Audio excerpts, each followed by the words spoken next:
and dressed for the end-of-year feast from Harry Potter and the Philosopher's Stone. We have festooned the Great Hall with these beautiful green and silver banners, just as you saw at the end of the film, when Slytherin was celebrating winning the House Cup, and the tables were filled with an amazing feast. Now, as you make your way in, you will see that this amazing feast looks almost good enough to eat.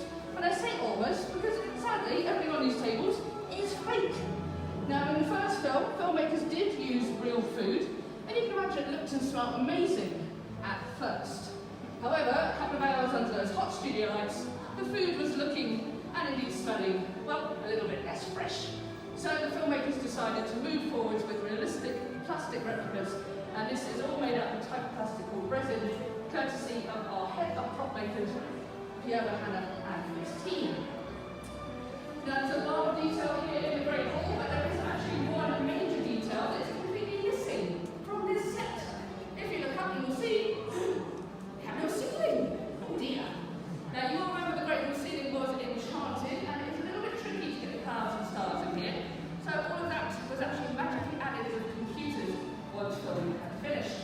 The ceiling model was made, however, you'll be able to see that just around the corner in the tour. But whilst the ceiling might not be real, the floor beneath your feet is very real indeed. In fact, if you give it a nice good stamp with your feet, you'll see that this is real York flagstone. You'll find it in castles all over the UK. The filmmakers decided that using real stone was the only way forward, as this set in particular was going to withstand a lot of wear and tear over the years, with some of the biggest scenes being filmed right here. But you're joining us during our celebration of Slytherin, so have a big cheer if you have any fans of Slytherin House. Wait. If you look over to the far left, you will see the iconic green and black robes of Slytherin, and in the centre, the costume of Draco Malfoy. Now, this is his robes from Harry Potter and the Order of the Phoenix. We know this because he's got his inquisitorial squad badge on him, given him by evil Dolores Jane Umbridge. Now, it's not all about Slytherin, let's not forget our other Hogwarts houses. Do we have any fans of Hufflepuff? Wait, fabulous, me too. Over to my left, you will see the costume of Cedric Diggory. This is the one worn in the Tri-Wizard Tournament from Harry Potter and the Goblet of Fire by Robert Pattinson. How about any fans of Ravenclaw? No, maybe there we go. Nice to like that. Excellent. You will see your blue and silver colours over on the far left. And in the centre is the costume of Moaning Myrtle. You might remember it's a ghost of the girls' bathroom. We also have the Grey Lady, the Hogwarts ghost, and the school robes of Cho Chang, who you might remember was Harry Potter's first kiss. But let's not forget the house of our heroes. Finally, we have a fan of Gryffindor! Yeah! Hey, you will recognise this very fashionable cardigan, of course worn by brave Neville Longbottom as he battled against the Dark Lord. But our personal favourite are the teeny tiny robes on the end. These are Diagon first set wizarding robes from the very first film, complete with his original Gryffindor tie and tiny wizard hat. Ever so cute. But just like Harry, Ron and Hermione, you've come through the doors down the centre of the Great Hall to meet the Hogwarts professors up at the teacher's table. They were sorted by some of Britain's best acting talent. And in the centre you will see Albus Dumbledore's costume, worn of course by the brilliant Richard Harris. Now this is the costume he wore when he awarded those final last-minute house points that allowed Gryffindor to snatch the win away from Slytherin. And I'm going to let you in on your first big secret of the day. It's going to be like one man, Rubius Hagrid, as played by Robbie Coltrane. However, Hagrid was actually played by two people. Yes. So Robbie's a tall man, he stands at 6'2", that's not tall enough to play a half giant, so the costume up there belongs to his size double. An ex-England rugby player called Martin Bayfield, who stands at a whopping 6'10" already. So the costume team helped him out, stilts in his shoes, a huge padded fat suit, and they created an animatronic robotic head that looks identical to Robbie Coltrane's face for him to wear during filming. And you're going to see this robotic head later in the feature part. So a few more things from me before you leave. If you would like to pick up one of our Harry Potter Studio Tour activity passports, you can do that at any one of the 7 stamping locations around the tour. Just ask the staff.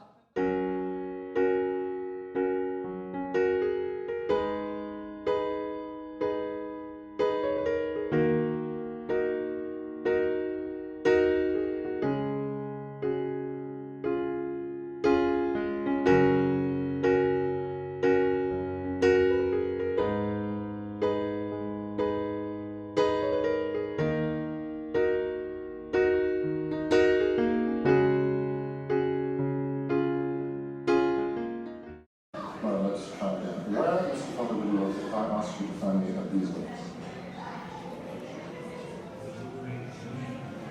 And what is the difference between monkshood and wolfhood?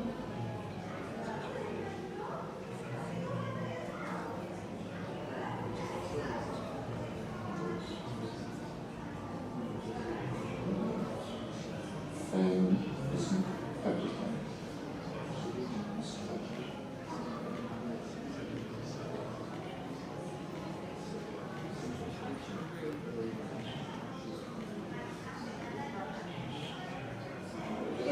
Wandering or silly incantations in this class. As such, I don't expect many of you to appreciate the subtle science and exact art of this potion making. However, for those select few who possess the predisposition, I can teach you how to bewitch the mind and ensnare the senses. And tell you how to bottle fame, brew, glory, and even to stop in death.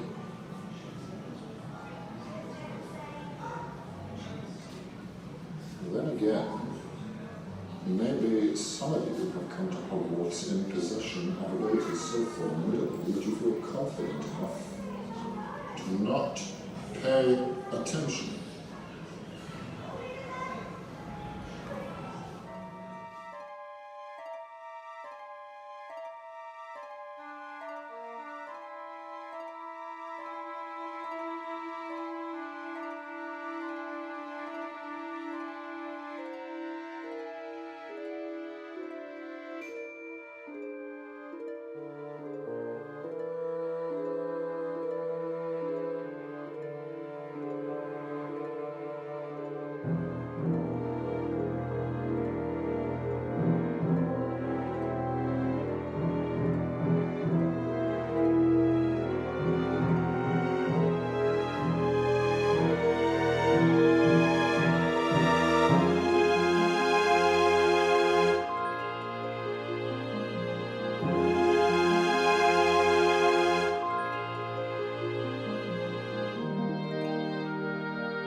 shape, and each one had to be individually inserted in exactly the right spot on the creature. And the machinery inside looks like it was built by NASA. It's ridiculously complicated and requires many people and a computer to operate all of the various components individually to create a synchronized movement. They say you must always bow to a hippogriff, otherwise it can tear you apart. One of the funniest things I've ever seen was a group of VIP visitors when they came to the hippogriff. They bowed, so they bowed, so they bowed back. And this went on for several minutes until finally a woman said, "Please make him stop. Protocol demands we keep bowing." It was so funny, I had tears rolling down my face. Now, before we go, I'd like to share with you the real secret behind all of the magic of the creature show.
Easy.